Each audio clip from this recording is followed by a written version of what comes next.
Hello, Miami. This is 305 Sports Now, your home podcast and channel for all things Miami sports related. I am Will, and in this episode, I'm going to be bringing you, and potential Canes, by the way, in this episode of recruiting, I'm going to be giving you two powerhouses from the wonderful school of the IMG Academy. The first one on defense, which is David Stone. The second one on offense, which is Jerrick Gibson. Both recently visited the University of Miami. And from what I've heard and what I saw online, they had a pretty good time with the coaching staff and watching practice, etc. The first one I want to talk about is David Stone. David Stone is one of the most highly coveted defensive tackles in the whole entire country. He's slated at 6'4", 270 pounds. He is also, according to 247 Sports, speculated that he may choose Oklahoma as his top school, as a school of choice. Mainly, I feel, is because he is from the state of Oklahoma. Remember, a lot of these IMG guys, they don't just live in Florida, or not from Florida. They come from different states, okay? So that's something that I want everyone to remember. But in his visit over here, meeting with Coach Jason Taylor and Joe Salavea and so on, and Coach Cristobal, watching practice, getting to know the team and so on, he did say that he did enjoy his visit here, and he does believe the Canes are building on something that made the U great. So that's a very positive message coming from a recruit, a five-star D tackle that a lot of teams want. So I think that the Miami Hurricanes are in good shape, despite what the internet may say otherwise, because of, what has come out of that recruit's mouth. Now, his wingspan is 7 feet tall. I know that 6'4", 270 is a bit alarming, but remember, he is still a junior. He will pack on weight. He will play his senior year.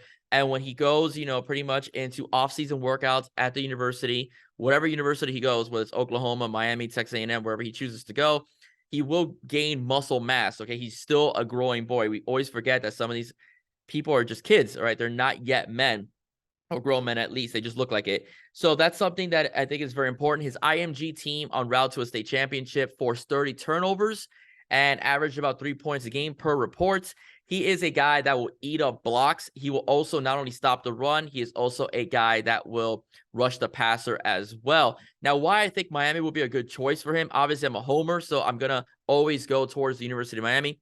But of course, I will make the case that the reason why I think Miami will be a good home for him is because the fact that Leonard Taylor III, who is Miami's beast defensive tackle, the five-star out of Palmetto, this more than likely will be his last season as a Miami Hurricane.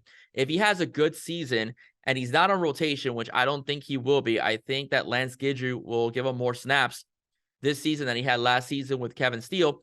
I do think that Leonard Taylor III could possibly be, if everything turns out correctly, a first-round pick. Leonard Taylor is an absolute beast, if you guys recall. He's a guy that can get off blocks. He's a guy that can stop the run. He's also a guy that could rush the passer. Whenever he was in games last season, when he was on that field with his guys, he was dominant. As a matter of fact, a lot of commentators said that why doesn't he get more run, as far as snaps go, and Kevin Steele's basically said that he wanted him more fresh, in the fourth quarter. I do think that this year we will see a lot more of Leonard Taylor III. So what I'm trying to say is that when LT3 goes to the NFL and goes to the draft, David Stone is a good guy that could fill in that void and come in, and he'll come in as a sophomore basically, and basically start to dominate. That's what I'm trying to say. Miami has always been good, has always been dominant when it has that powerful defensive tackle. For example, Vince Wilfork, Warren Sapp, Jerome Brown. You guys get my drift, okay? As far as D tackle goes, D tackle is a very important position for a front four. Again, they eat up blocks for the linebackers to go feast on the tailbacks or the quarterback as well. So that's pretty much what I wanted to say in reference to David Stone. I think David Stone is a guy who could play right away. His wingspan as well makes him hell, for quarterbacks that are trying to get the ball over the line of scrimmage. So I think that's good too. I think his keen ability to get off blocks and his ability to rush the passer is a great asset for any football team, right? Not just the University of Miami, but for any football team. So I think that David Stone is a guy that Miami has got to get, right? And like I said, he seems to enjoy his time here. He seems to enjoy meeting the staff. He seems to like, what the team is building as far as for the future goes. So let's see what happens. Okay, let's see what happens. Again, he has a right to make whatever decision he desires.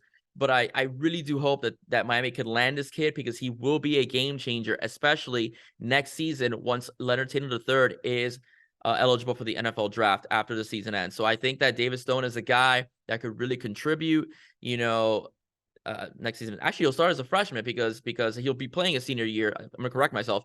He'll be playing a senior year. LT3, that'll be his last year. So he could probably not start, but he could come in as a freshman, and then we'll see how the process goes. Okay, it's very hard for freshmen to start, but Miami's not afraid to play the young guys if they outperform the veterans. So that's something that I want everyone to think about. Okay, so now going into the offensive side of the ball is Jerrick Gibson. Jerrick Gibson is a flat-out beast, again, out of IMG Academy, 5-star tailback, #1 recruit as far as running backs go in the country. He is 5'10", 200 pounds, a bit of a bowling ball, very strong lower body, all right? He's listed in terms of his scouting report as more of a slasher, but I do think he has capabilities of running guys over if he decides to make that more of a focus of his game. He is shifty, fast, runs a 4.5, if I'm not mistaken, as far as a 40-yard dash goes as well. For the season last year for IMG, he only played in 9 games, but he was very effective in those 9 games, carrying the ball 83 times for 608 yards, averaging over 7 yards per carry with 8 touchdowns. Unfortunately, he is slated to probably pick the Texas Longhorns as his team of choice. Again, we'll see what happens, once they sign on that line. All right, or once they make that decision, we have to hear from their mouth. Right now, it's just speculation. All right, so we're not 100% sure. But I will say this, though. Why I think he could be a Cane, is because the fact that Miami is building something special in terms of the trenches at the offensive line and also in the running game as well. The running back room in Miami is very solid with Fletcher, Chaney, Johnson, as well. Coming in, Trevante Citizen's another one as well, that it'll be it'll be a crowded backfield, but as we saw last year with injuries and so on, you can never have too many running backs. So I do think that is something that will be effective for Jerrick Gibson if he decides to become a Cane. The one knock on him, though, that I did see is that he has to pick up blitzes better. All right, that's one thing that I do think that he needs to do better is, as far as the Reddit scouting reports, that he needs to pick up blitzes just a tad bit better. But this guy, again, he can hit any hole. He can make any guy miss. If he makes a guy miss, it's a guarantee. It's a lot of yards. And you got to tackle him low. If you go up high, he will escape you. So that's another thing I saw in his videos as well. So that's just a little bit about that. So that's the potential Canes. Again, he is slated to go to Texas. He did show Texas more love on social media when he took his photos there as far as hashtags go with the hook'em horns and stuff like that. But like I said, this is a team that, will relentlessly recruit you. Ice Harris Jr. is a guy that his reputation is very potent. When he was at UCF, his team averaged over 200 yards per carry, per game. So I think that is something that Jerrick Gibson, could kind of look at. The offensive line play, is going to be much better this season and years forward because of who the head coach is and who the offensive line coach is and the kind of guys they're getting at the offensive line, these 5-star mashers, whether it's in pass protection or going hat to hat in terms of the running game. So I do think that this is something that Jerrick Gibson could look at as far as his future goes.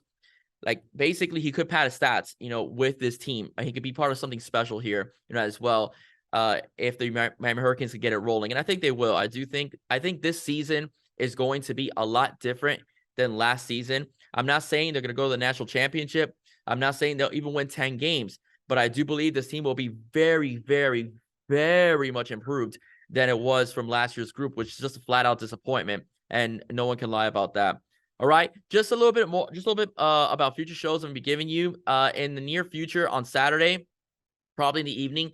I will be bringing you a report on Aaron Nolan's decision on whether he goes to Miami, Ohio State. It looks like Ohio State is the school of speculation that he is going to pick Saturday. They do have 2 of the top receivers in the country. They have the #1 receiver in the country, and they just picked up a top 10 receiver, if I'm not mistaken, as well. So I think that Ohio State is in the driver's seat. But remember, that isn't until they sign bottom line on National Signing Day, whether signing day or early signing period or later on in January, February, it's still not a done deal. Miami will still be trying to flip a guy like Aaron Nolan. He is a quarterback that Miami will need, because they do need another guy. Right now, they don't have 3 guys in that room, you know, with Tyler Van Dyke, and, you know, they have Emory Williams and Ja'Cory Brown. And of course, I think Peyton Matocha is still on the team, you know, in particular. So we'll see how that goes. But nonetheless, Aaron Nolan will be a good pickup. If not, there are 2 guys that we'll be telling you about this Saturday as well, if Aaron Nolan does not pick Miami, and that is Luke Moga and AJ Hairston as well. Okay, so stay tuned for that, everybody. And please do not forget to hit that subscribe button. Okay, if you hit that subscribe button, it boosts out the algorithm, and I can be available to more and more and more YouTube watchers and so on. Okay, so if you like what you heard, please do not forget to like, share, and subscribe to 305 Sports Now. Have a safe day. God bless. See you soon.